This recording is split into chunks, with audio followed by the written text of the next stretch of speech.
జీవితంలో ఒక్కసారైనా దర్శించాలనుకునే అద్భుత యాత్ర కైలాస మానస సరోవర యాత్ర. పూర్తి వివరాల కోసం సంప్రదించండి Shri Gayatri tours and travels. Sir నమస్తే. నమస్తే. ఈ ధర్మస్థలి వ్యవహారం క్లైమాక్స్కి చేరిందని అనిపిస్తుందండి. 6గురిని అరెస్ట్ చేశారు. అలాగే కొంతమంది డాక్టర్స్కి నోటీసులు ఇచ్చింది సిట్టు. అయితే ముఖ్యంగా బీజేపీ ఇప్పటివరకు కొన్నాళ్ళుగా సైలెంట్గా ఉన్న ఈ విషయం మీద సైలెంట్గా ఉన్న బీజేపీ ఇప్పుడు రంగంలోకి దిగింది. ఏంటంటే రీజన్ ఏం జరుగుతుంది?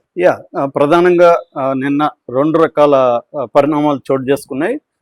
ఇప్పటి వరకు అరెస్టులు ఎవరిని చేయలేదు ఈ కేసుకు సంబంధించి. అయితే మనం చూసాము, ఆల్రెడీ చెప్పుకున్నాం, సిటీకి పోలీస్ స్టేషన్ హోదాని కల్పించింది ప్రభుత్వం.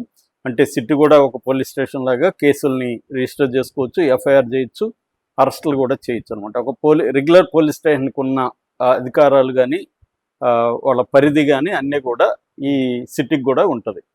సో మనం ఇక్కడ కూడా చూసాం, హైడ్రాకి కూడా పోలీస్ స్టేషన్ పెట్టుకోవడానికి ఇచ్చారు. అలాగా ఇవ్వచ్చు అనమాట. అలాగా ఇచ్చారు. ఇప్పుడు ఈ నేపథ్యంలో ఒక వార్త వైరల్ అవుతుంది ఏంటంటే 6 మందిని అక్కడ కేసుకు సంబంధించి అరెస్ట్ చేశారు. 6 మంది ఎవరంటే పద్మాప్రసాద్, గురుప్రసాద్, చేతన్, సుహాస్, కలందర్, శశికుమార్. ఈ 6 మంది పేర్లు బయటకు వచ్చాయి. వీళ్ళందరినీ అరెస్ట్ చేసి ఎఫ్ఐఆర్ నమోదు చేశారని చెప్తున్నారు. అయితే దీంట్లో ఒక వార్త ఏంటంటే, వీళ్ళ 6 మంది ఈ శవాల్ని పూడ్చడమో లేకపోతే ఈ అమ్మాయిల్ని రేప్ చేయడానికి సంబంధించింది కాదు.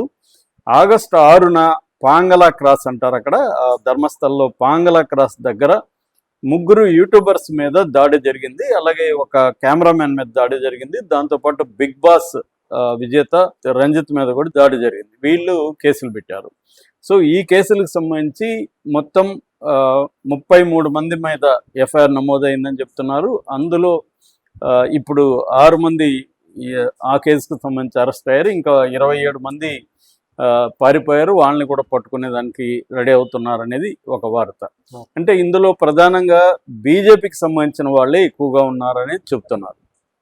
బీజేపీ గురించి తర్వాత చెప్తాను. అయితే ఈ లోపల ఇంకొక డెవలప్మెంట్ ఏంటంటే, ఈ శవాలు అప్పట్లో ఇప్పుడు మనకి ఈ పీరియడ్ ఇప్పుడు 1995 నుంచి 2014 వరకు 19 ఏళ్ళు. ఈ 19 ఏళ్లలో ప్రధానంగా 2 కేటగిరీల ఇన్ఫర్మేషన్ని సిట్ కలెక్ట్ చేస్తుంది. ఒకటేమో సూయిసైడ్స్ పేరుతో నమోదైనవి. ఎందుకంటే ఇవన్నీ హత్యలుగానో రేపులుగానో నమోదు కాలేదు కేసులు. ఎందుకంటే ఎవరు కూడా ఇది హత్యలు అనేది లేకపోతే రేపులు అనేది పెట్టలే. ఓన్లీ ఇప్పటి వరకు మనకు బయటకు వచ్చిన అమ్మాయిల వివరాలు 4 మాత్రమే. వేదవల్లి, పద్మలత, సౌజన్య, అనన్య భట్టు.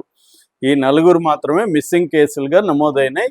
అవి కూడా రేపు, హత్య అనేది ఎక్కడ పెట్టలేదు. మిస్సింగ్ కేసులు అవి మాత్రమే అక్కడ నమోదైనాయి. మిగతా అన్నీ కూడా మామూలుగా ఏంటంటే, ఎప్పుడైనా కేసు నమోదు పద్ధతి మనకి సిఆర్పిసి ప్రొసీజర్లో ఉంటుంది. మామూలుగా ఎవరైనా కంప్లైంట్ ఇచ్చి మా పాప కనిపించలేదంటే మిస్సింగ్ కేసు కింద పెట్టుకుంటారు. లేనప్పుడు ఒక శవం దొరికినప్పుడు అన్ఐడెంటిఫై అయితే అది అన్ఐడెంటిఫై బాడీగా డిక్లేర్ చేస్తారు. యూడిఆర్ అంటారు వాటిని, అన్నేచురల్ డెత్ రికార్డు. నెక్స్ట్ క్లియర్గా సూయిసైడ్ కేసు అనేది వాళ్ళకి ప్రైమాపేసి ఎవిడెన్స్ కానీ ప్రాథమిక విచారణలో తేలితే దాన్ని సూయిసైడ్ కింద నమోదు చేసుకుంటారు. ఇవేవి కానప్పుడు ఒక సస్పిషియస్ డెత్ అంటారు. 176 సిఆర్పిసి ఇంతకుముందు ఉండేది, ఇప్పుడు 194 అయింది. బిఎన్ఎస్ఎస్, భారతీయ నాగరిక సురక్షా సంహిత కింద దీన్ని సస్పిషియస్ డెత్గా చేసుకుంటారు. జనరల్గా murder, unnatural death, suicide, suspicious death, ఈ డెత్ని 4 రకాల కేటగిరీలో ప్రధానంగా చేరుస్తారు. సో ఇప్పుడు ఇక్కడ ఒకటేమో సూయిసైడ్కి సంబంధించి అయితే రికార్డులు బయటకు వచ్చాయి. ఆల్రెడీ ఒక ఆర్టీఐ యాక్టివిస్ట్ పెట్టాడు, అది బయటకు వచ్చింది. 251 మంది సూయిసైడ్ చేసుకున్నారు. అందులో అక్కడ ఉన్న లాడ్జిల్లో నేత్రావతి, గంగోత్రి ఇలాంటి లాడ్జీలు ఉన్నాయి. ఆ లాడ్జీల్లో 49 మంది చేసుకున్నారు. మగవాళ్ళు ఎంతమంది ఈ రికార్డులు అంతా వచ్చాయి. కానీ యూడిఆర్ రికార్డులు అనేవి మేము ధ్వంసం చేశామని చెప్పేశారు పోలీసులు. ఆల్రెడీ అక్కడ జయంత్ అనే ఒక ఆర్టీఐ కార్యకర్త పెట్టాడు. ఆ జయంత్, పద్మలత చనిపోయిన మిస్సింగ్ కేసులో ఉన్న బంధువు కూడా అతను పెట్టినప్పుడు అతనికి రికార్డు లేవని చెప్పారు. దాని మీద కూడా ఇప్పుడు పోలీసులు అంటే సిట్ ఎంక్వైరీ చేస్తుంది, నిజంగా రికార్డులు లేవా, ఎందుకు లేవు, దాని మీద ఎవరు బాధ్యులు, అది కూడా వాళ్ళ పోలీసుల మీద కూడా చర్యలు తీసుకునే అవకాశం ఉంది. ఎందుకంటే దాని మీద కూడా ఈ జయంత్ కంప్లైంట్ సిట్కి ఇచ్చాడు, ఇది ఎలా చేస్తారని. దీని మీద ఆల్రెడీ కేసులు కూడా కోర్టులో కూడా ఫైల్ అవుతున్నాయి. సో ఇదేంటంటే తవ్వే కొద్దీ ఒక సాలీడు లాగా వెళ్తుంది, అనేక విషయాలు బయటకు వచ్చే అవకాశం కనిపిస్తుంది.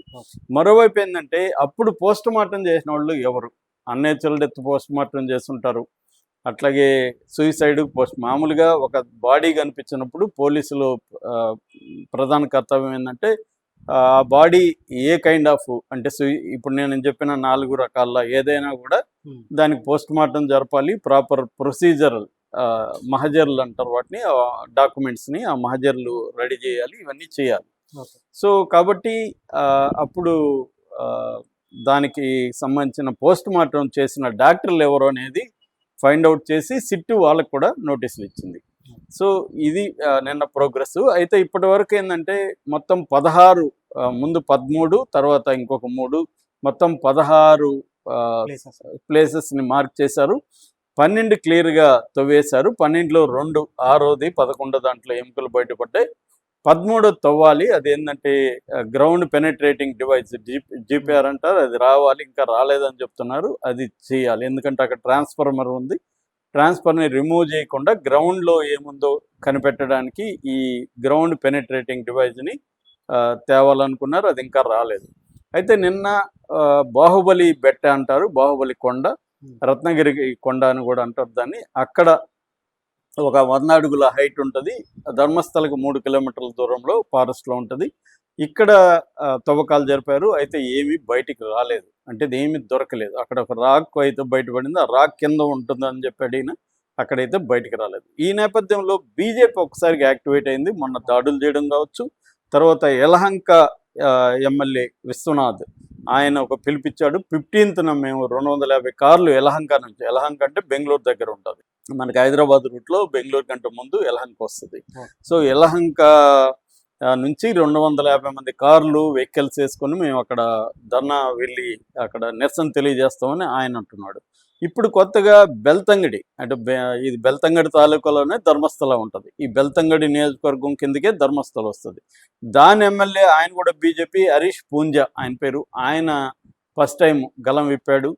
ఎందుకు బీజేపీ వాళ్ళని, ఆర్ఎస్ఎస్ వాళ్ళని, అంటే హిందుత్వవాదుల్ని ఎందుకు మీరు ఎందుకంటే ఈ 6 మంది వాళ్లే అనమాట హిందుత్వవాదులు, ఈ 6 ఎందుకు మీరు వాళ్ళని అరెస్ట్ చేస్తున్నారు? కమ్యూనిస్టులు ప్లస్ సోషల్ డెమోక్రటిక్ పార్టీ అని ఉంది అక్కడ, SDPI, social democratic party of India, ఈ ఇద్దరు అక్కడ యాక్టివిస్టులుగా ఉండేది ఇద్దరు అనమాట, communist party, social democratic party of India. వీళ్ళిద్దరూ ఈ మన ఈ ముసుగు వ్యక్తి ఉన్నాడు కదా భీమ, ఈయనకి సపోర్ట్ గాను ధర్మస్థల అన్యాయాలకు వ్యతిరేకంగాను యాక్టివ్గా పనిచేస్తుండేది ఈ 2 పార్టీలకు సంబంధించిన వాళ్ళు.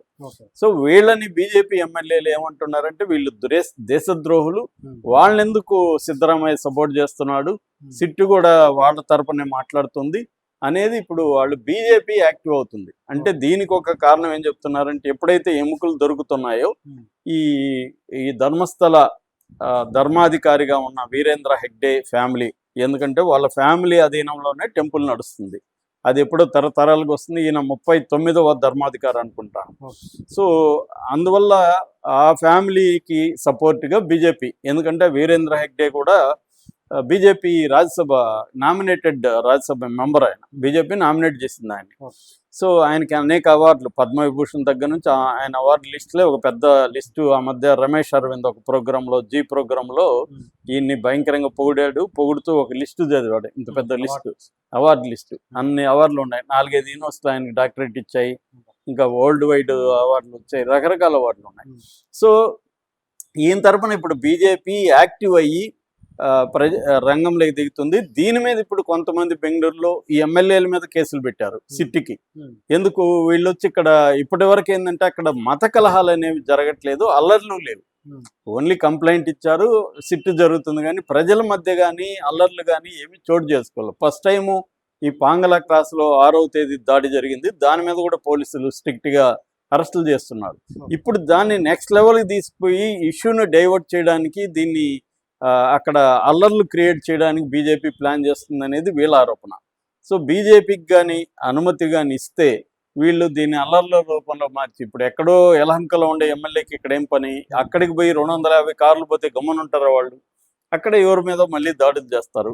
అంటే దీన్ని డైవర్ట్ చేసి ఇష్యూని భయపెట్టి సాక్షులు ఎవరు ముందుకు రానియకుండా చూసుకోవడానికి చేసే చర్యగా బీజేపీ మీద ఇప్పుడు కంప్లైంట్లు వెళ్తున్నాయి. ఇది ఏ స్థాయికి వెళ్తుంది, ముందు దాని మొగ్గలోనే తుంచుతారా, ఇంకా పెద్దదవుతుందనేది చూడాలి. Thank you. Thank you.